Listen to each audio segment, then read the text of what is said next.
The medallion would sell well here. I don't know about that.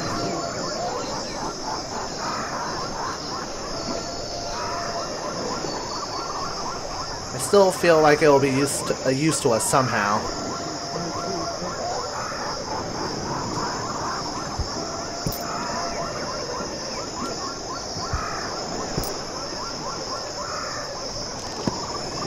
Alright, let's explore, Ben.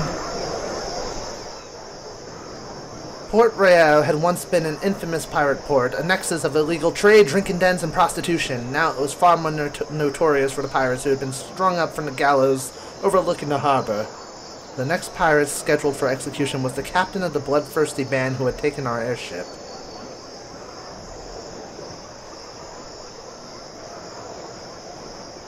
And you're going to help us rescue her, Lily said grimly, her dagger digging into my back.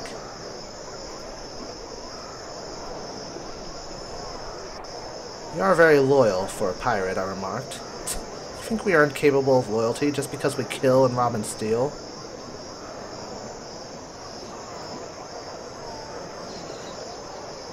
Isn't hanging an occupational hazard when you decide to turn to piracy? The captain knew the risk. What the captain knows or doesn't know is her business. All I know is I'm not going to let her twist. Tell me the plan. Very good. We will go to the prison and you will demand to speak to Dominique, that is, to Captain Ledoux. I have a forged letter of authorization from the governor, and your master is so English that they will not question him. We will take Dominique and shoot our way out.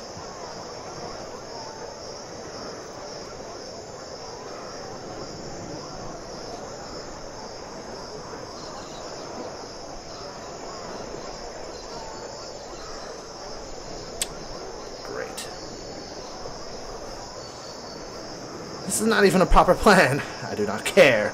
And Elise and I will pose as your slave girls. We will have a dagger toward your kidneys at all times. Do not think I will hesitate to kill you. Your lives are nothing to me besides Dominique's. God damn it. Well, I don't want to die, and I can't risk Fogg's life. So I presented the letter to them, and we were taken inside the dang stinking place.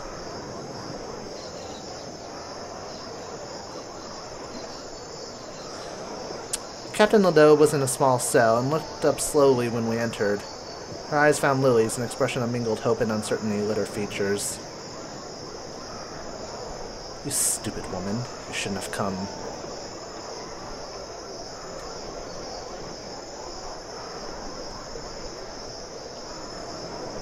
I fought to distract the guard, but before I had finished my thoughts, Lily had reached inside her pocket, took out her pistol, and shot one of our escorts in the head, while Annalise brought the butt of her pistol down on the other. Everything seemed to happen all at once. Annalise seized the captain, and we broke into a run. Pistol shot rang all around us, and Annalise offered me a spare gun. They're shooting at you too, monsieur.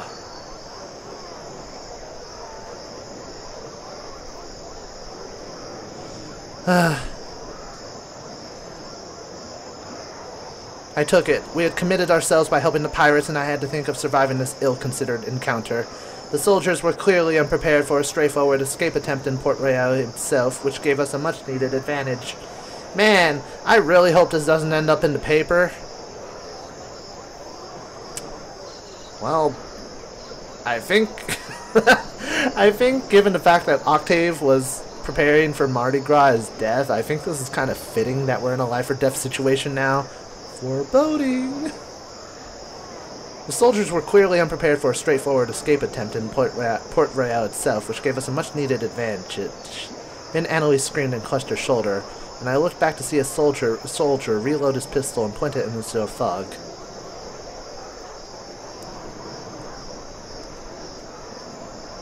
I shot the man, and his stomach exploded into a bloody ruin. I saw the wet pink of his viscera spread across the floor as he slumped over.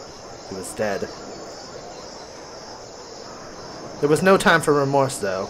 "Come on!" roared Lily, pulling me along. I can barely remember how we escaped, only that we did. She stopped when we reached the docks.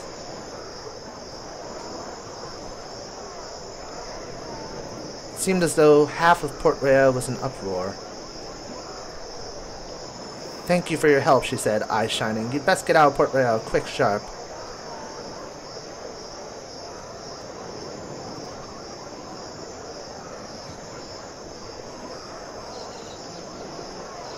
Take us with you, I begged. Captain Ledoux pulled Lily to her side. You should go your own way, she said, her dark brown eyes surprisingly kind. The governor will be looking for me, not you. It will be better on your own. Good luck. With that, they abandoned us on the docks. Well, said Monsieur Fogg, with admirable calm, I think it's time we left Port Royal. No kidding. Oh, I got a pistol. We're 1,500 in Freetown.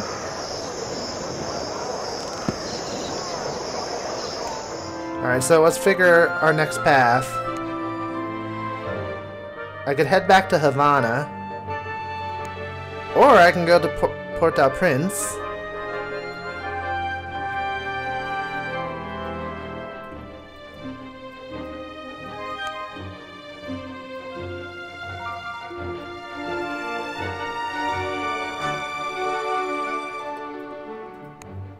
Either way, I can't go either direction until tomorrow.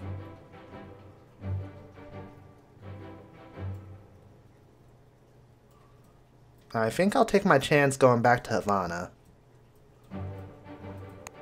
Either way, both paths is not until noon.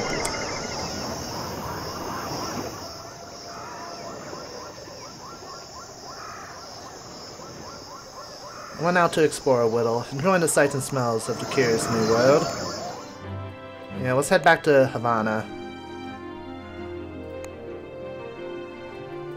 Wait. That's by boat. And that's by boat.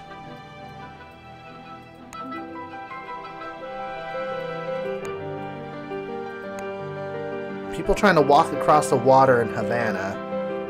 That might be a hint that there might be something beneficial that way.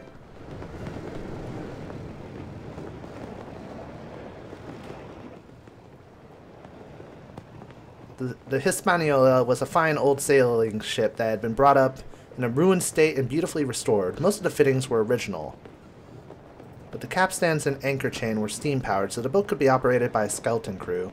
It was clearly a pet project of its owner, one Monsieur Smithson, rather than a commercial vessel of any kind. Alright, take a moment. Let's see, Havana. I want to get to either Nassau, Port Delgada, or... yeah, Ponta Delgada. Nassau or Ponta Delgada.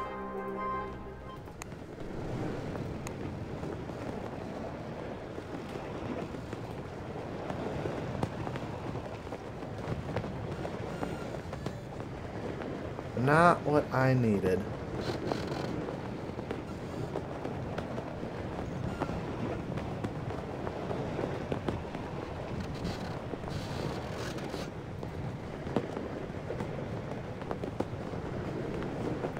No. Actually, I do. Thank you very much.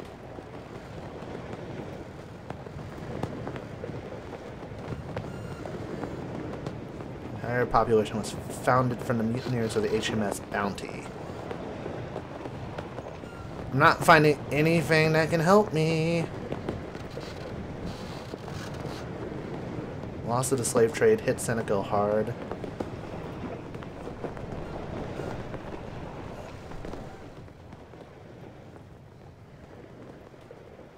I joined our pilot on deck.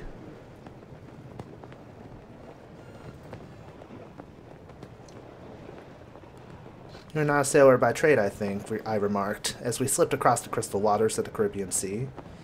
I worked in insurance, would you believe? He explained as he adjusted the great ship's wheel via a small palm-held rotary device, ensuring shipments made on vessels like this. Sugar, rum, coffee, gold. Saw the figures, but not the shipments. So you've retired? Not quite. I'm doing an audit. I found a company's sheet to be in arrears, and this boat was confiscated to the value of sums owed. I simply have not returned it to my company in London yet.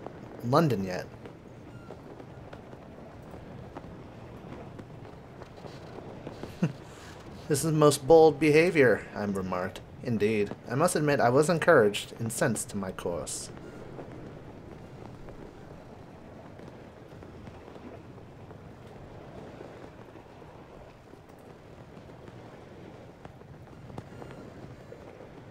You have met a woman, monsieur, I intuited. He swiveled the wheel about abruptly, avoiding an outcrop that made my heart jump. When we reach Havana, what will you do? Head east across the Atlantic. He nodded, but offered no advice, only saying, when I reach Havana, I will have the name of the ship repainted. I will call her La Minette. Ah, the winds of love that powered our sails. And here I was hoping that he would take me to London. I thought that was a hope there.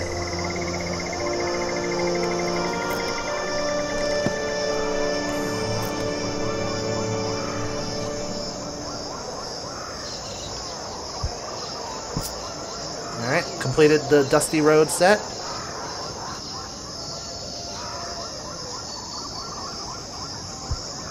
Get this as well.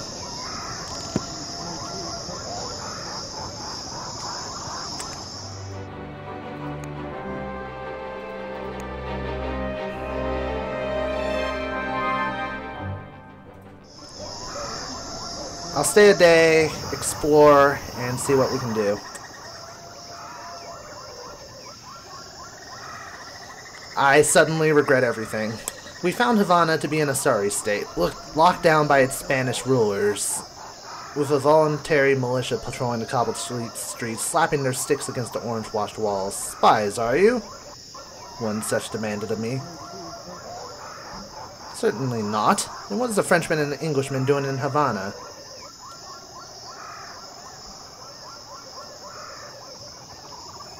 Traveling, I told him simply, unsure that he would appreciate the finer points of our adventure.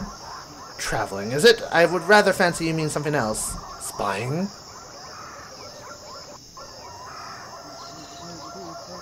It is a wager, I replied. A wager?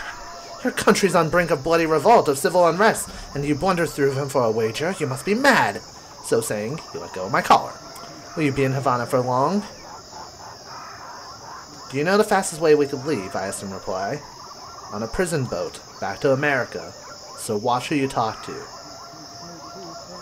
With that, he and his militiamen trooped away, machetes slapping against their thighs as they walked, and I shivered to watch them go. Day 62, and yet some distance to travel. A prison boat to America. That's what he said.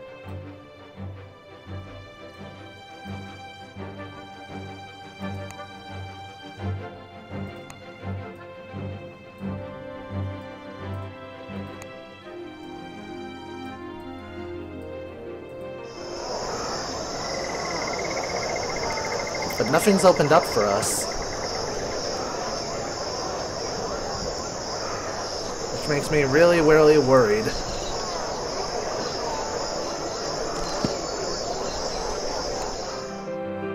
I was expecting something to open up there.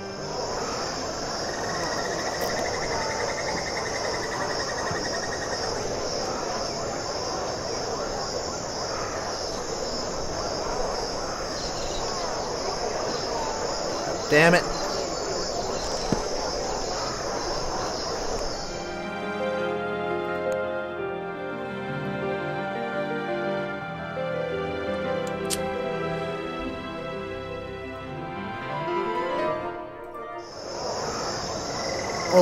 We'll stay.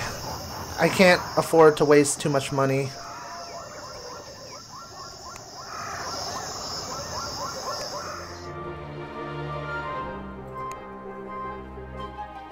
A water skimmer to Houston. Could go to Houston, but that would get me nothing. We'll take the trading vessel.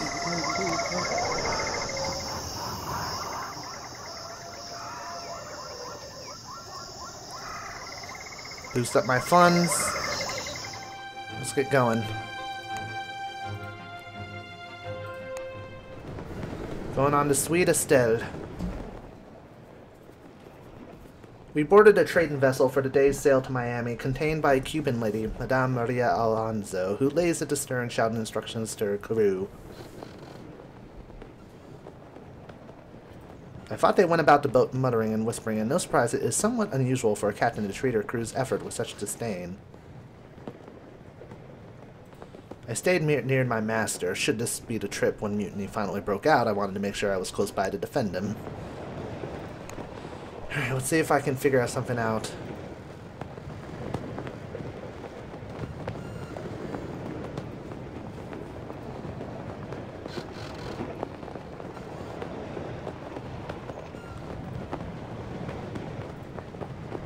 Found out nothing. Join me, called Madame from a reclining seat. You seem to be in charge of your strange little duo.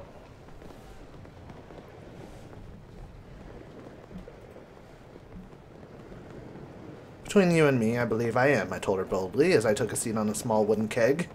Tell me, my charming little valet, she continued, do you like the theater?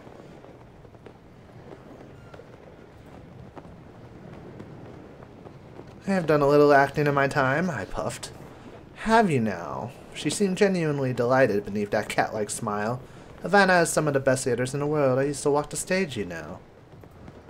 I can believe it, madame, I replied with rather unsubtle flattery. Oh, indeed, she replied, her fabricated smile mockingly matching mine. It was playing the part of Ophelia, my crowning moment. Then I walked over an unsecured trapdoor and shattered my spine.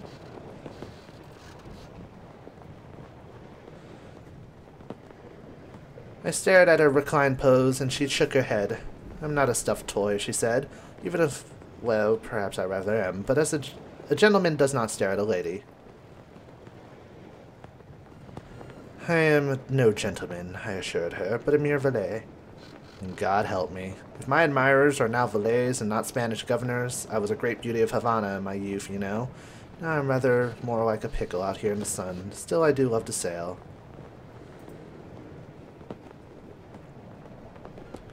As do I replied, and she nodded with some approval. You may pat my hand if you like. I will not feel it. The sun set across the glittering sea, and the warm winds blew us gently into port. The sailors began to roll barrels of sugar down the ramp.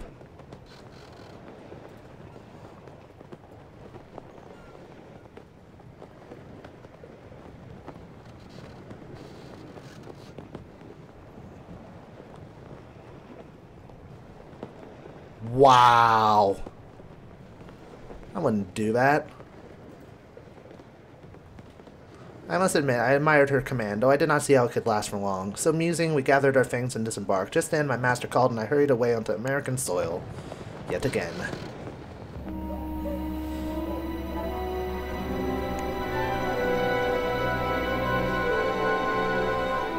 Miami is a town of little over 300, ruled with a gentle iron fist by their governess, one Julia de Forest Sturdivant, the owner of a large orange grove on the north side of the river.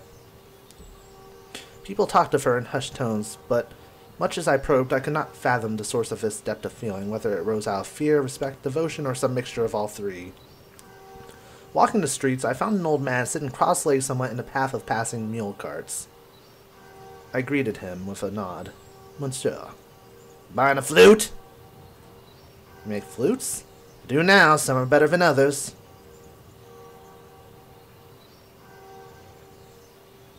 Why do you sit here in the street? Is there not somewhere more comfortable? A park or beside the sea? Spot is a spot I like. Sat on the spot for a very long time. Ain't moving for no one's account. Can you tell me about ways to travel to London? Nope. Can't. I offered to buy his flute, but he shook his head. I just want some whiskey or bourbon or something to drink. I have no use for money.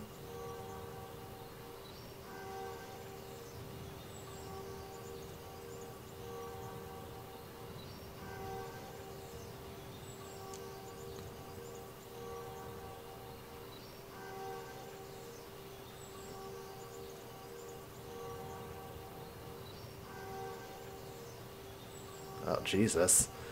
I don't have anything to drink. Then you can't have my flute! He tossed a scratched chunk of antler into the dirt in front of him. It was hollow, sure enough, but no flute. He had, I think, been merely sharpening his blade on whatever he had. Now get away before I cut out your tongue and pin it to my coat as a medal. Jesus.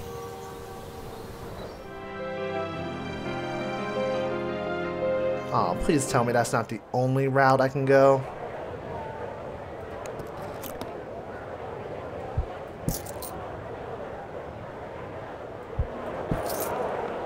Probably.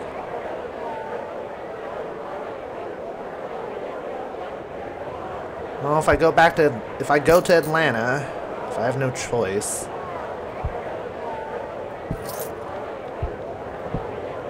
Here we go.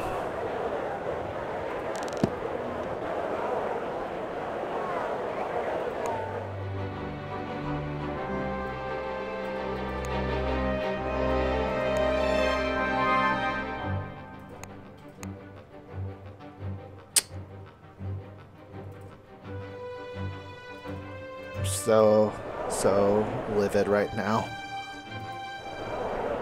I might be screwed.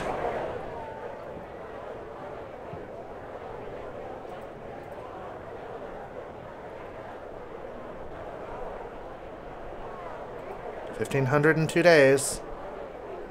I don't have any choice. My money is in a really shaky spot. So if I was to go to Atlanta,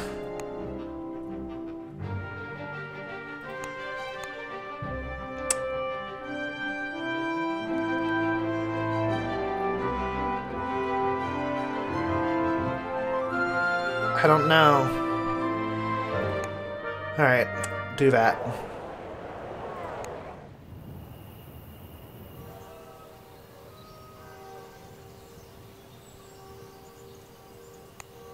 God damn it, I was hoping we would gather information.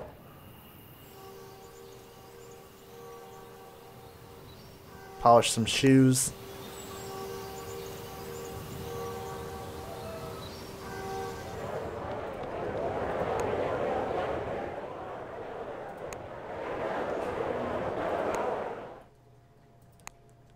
Go! I wasted too much time. I made a mistake. I made an error.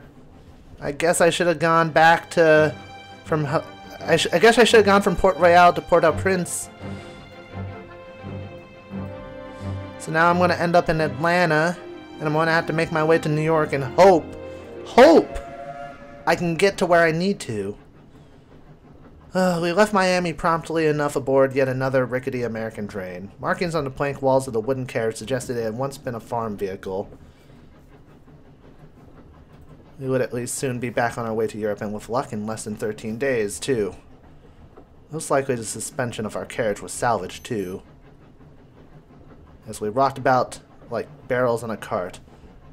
Once our fog bore it without trouble, though it must have made reading the fine print on the one-page newspaper all but impossible.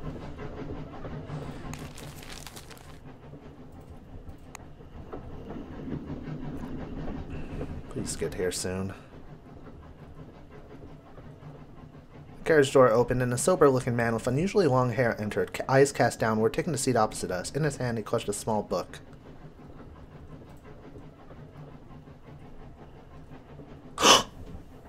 I greeted him politely, and he shot me a brief, unconfident smile before turning away.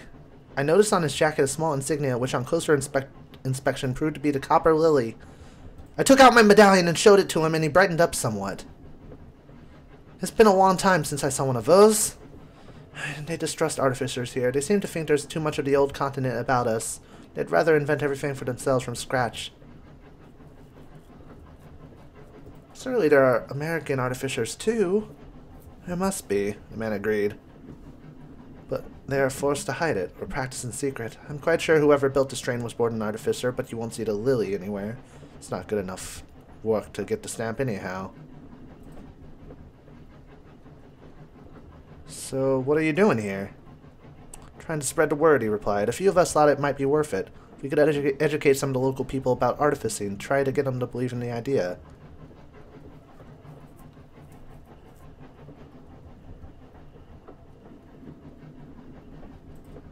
Did you have any success? I have been all but stoned, he replied.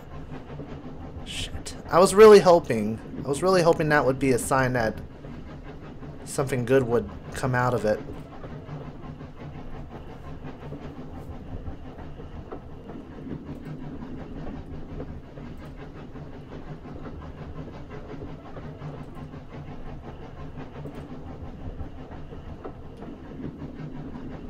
Designed parts for the 6 of 1 from Ponta Delgada to London. tell me. Fastest way to Ponta Delgada from here is via Washington. I might not even have to go to New York.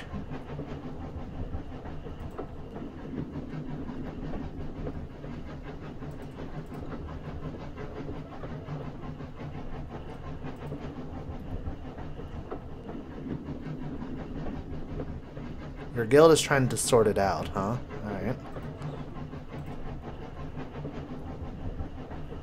Signed parts for the Piedmont Airline from Washington to New York.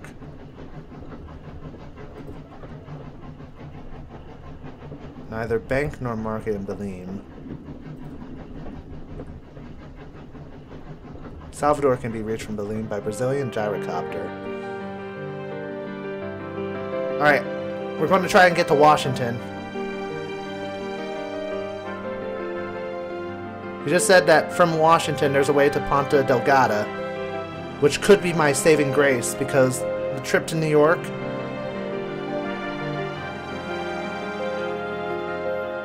Alright, look at that, look at that. Ponta Delgada makes its way to London. And they said I can get to Ponta Delgada from Washington, so I need to go. On our approach to Atlanta, our artificer friend stood some distance before the platform. Thank you, gentlemen. This is the first time I've shared a carriage with anyone without being persecuted. I'll take my leave now. There's no hurry, I replied. But he shook his head. We are coming into the station. I would not want the porters to leave your bags till last simply because they saw you with me. Again, I thank you for your company. Without another word, the man left, and it was only a few minutes later that I saw you had left his little book behind. I picked it up and glanced at it without interest. Perhaps the man had intended it as a gift? It was hard to say. Well, either way, we're in Atlanta now, guys.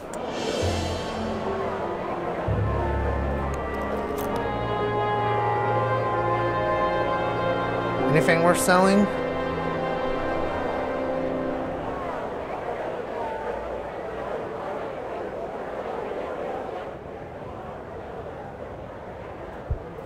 Tobacco.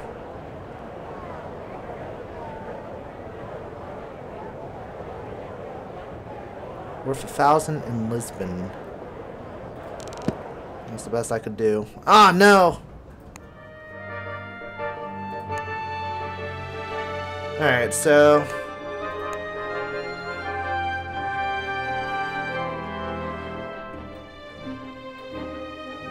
they said the fastest way to...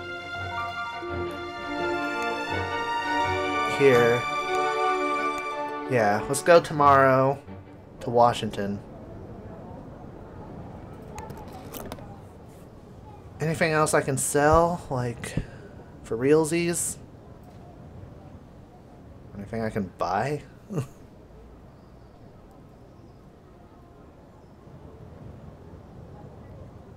Probably not.